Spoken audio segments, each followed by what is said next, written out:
శ్రీమతి లత గారి ఆధ్వర్యంలో జూన్ 15-16 తారీఖుల్లో గానగాపురం యాత్ర మధుకరి సేవ సంప్రదించండి. నమస్తే, వెల్కమ్ టు సుమన్ టీవీ. నేను పద్మిని. ప్రస్తుతంతో పాటు ప్రముఖ ఆధ్యాత్మికవేత్త, జ్యోతిష పండితులు, అమ్మవారి సేవకులు, దత్త గణపతి ఉపాసకులు మురళీధర శర్మ గారు మనతో పాటు ఉన్నారు. మాట్లాడదాం. నమస్కారం అండి. మహాదేవ. లక్ష్మి అనుగ్రహం కోసం మనం ఖచ్చితంగా పాటించాల్సిన విధి విధానాలు అంటూ కొన్ని ఉంటాయి. అది మన మన బ్రాటప్లోనే, అంటే మన పెంపకంలోనే అలవాటు చేసేసారు. ఏమిటి, ఇల్లు శుభ్రంగా పెట్టుకోవాలి, ఇంటిని చూసి ఇల్లాలని చూడు, ఇటువంటి మాటలన్నీ చెప్పటం, ఇంటిని శుభ్రంగా పెట్టుకోవాలని చెప్పటం. అంటే ఆరోగ్య లక్ష్మి ఉంటుంది కదా శుభ్రం ఉన్న చోట ఖచ్చితంగా. సో ఇట్లా లక్ష్మి అనుగ్రహం కోసం మనం పాటించాల్సినటువంటి ఆచారాల గురించి చెప్పండి. ఎందుకంటే ఏదో శుక్రవారం వచ్చేసింది గబగబా తలస్నానం చేసేసాం, లేకపోతే ఏదో హారతులు ఇచ్చేసాం కాదు. నిత్య దైనందిన జీవితంలో కూడా అమ్మ అనుగ్రహం కోసం మనం ఎలా ఉండాలి, మన పద్ధతి ఎలా ఉండాలి ఒకసారి. తప్పకుండా అమ్మ. ఒక కుటుంబములో ఒక ఎదుగుదల అనేటువంటిది వారి వారి పెద్దల నుండి వచ్చినటువంటి ఆచారాలు ఏవైతే ఉన్నాయో, చూసుకునేటువంటి కోడలు కావచ్చును, లేదా ఆ ఇంట్లో ఉండేటువంటి కూతురు కానీ ఆ భార్య కానీ, ఎవరికైనా కూడా తల్లిదండ్రులు, ఇంట్లో పెద్దవారు ఖచ్చితంగా ఒక 2, 3 అమ్మ ఈ పరిస్థితి ఇట్లా చూసుకోవాలి, ఇది మనకి నోములు ఉన్నవి, మనకి ఇట్లా ఈ విధంగా చేసుకోవాలి, ఇంట్లో ఏ విధమైనటువంటి శుభ్రతను చూసుకోవాలి, పలానా దీపావళి నోములను, పలానా కార్తీక మాసం వస్తే సత్యనారాయణ వ్రతాలు అనేటువంటివి కావచ్చును, లేదా లైక్ ఏదైనా కావచ్చును, పలానా రోజు ఈ విధంగా మీరు చేసుకోండి అనేటువంటి సందర్భాలలో మనము వాటిని ఖచ్చితంగా కూడా విధి విధానాలుగా కూడా ఆచరించుకోవడం మన ధర్మము, జాతకాన్ని పక్కన పెడితే. అయితే ఇక్కడ చాలామంది కూడా ఎన్నో విధి విధానాలు చేస్తూ, వంశపారంపర్య వచ్చేటువంటి వ్రతాలను చేస్తూ కూడా మాకు బాగాలేదు అని అనుకునేటువంటి వారు చాలామంది ఉన్నారు. మరికొంతమంది పుట్టుకతోనే ఆ భగవంతుడు మన రాతను రాసేశాడు, ఇంకేమిట్రా మళ్ళా ఇదేమిటి అదేమిటి, వెళితే మనకు శుభం ఎందుకు కలుగుతుంది, ఆల్రెడీ భగవంతుడు రాసి పెట్టాడు నీ జీవితం ఇట్లా ఇట్లా ఇట్లా అని. సో ఎట్లా మారుతుంది? కాదు, తప్పు. ఈ ఆలోచనలు ఎవరికైతే ఉంటాయో అది 100కు 200% తప్పు.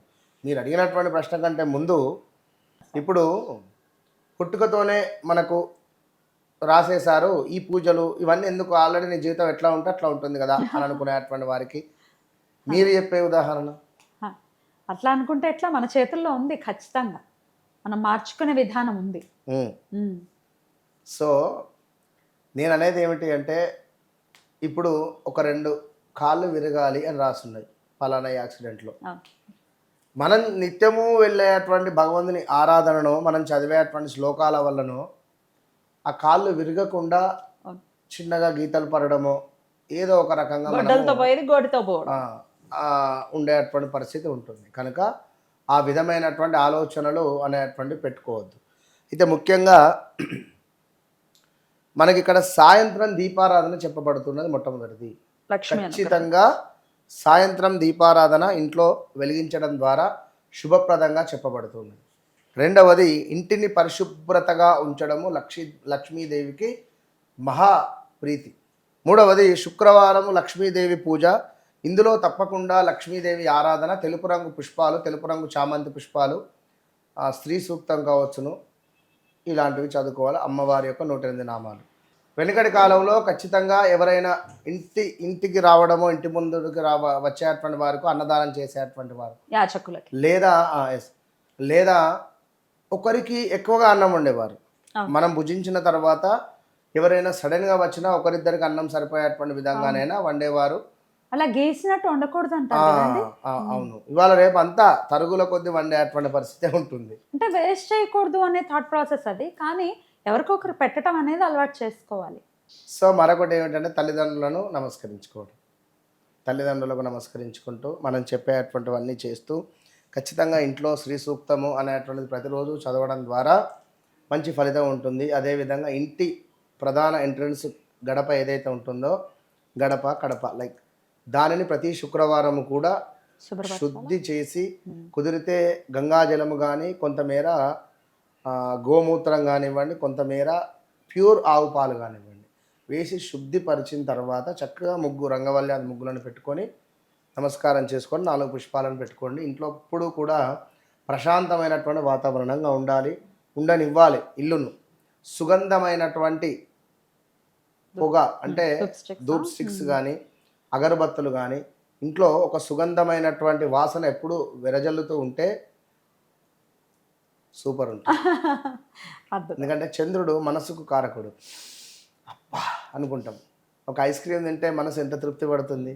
సో ఆ విధంగా మనసు తృప్తి అనేటువంటిది మనకు ఎంతో ఉపయోగం. రైట్. మనసు తృప్తి అనేది ఇప్పుడు కొన్ని అలవాట్లు లేకున్నా కొన్ని ప్లేసులలో తప్పవు. అంటే చెడుగా కాదు, మంచిగా చెప్తున్నా. ఆ సందర్భంలో నా మనసు తృప్తి పడ్డది.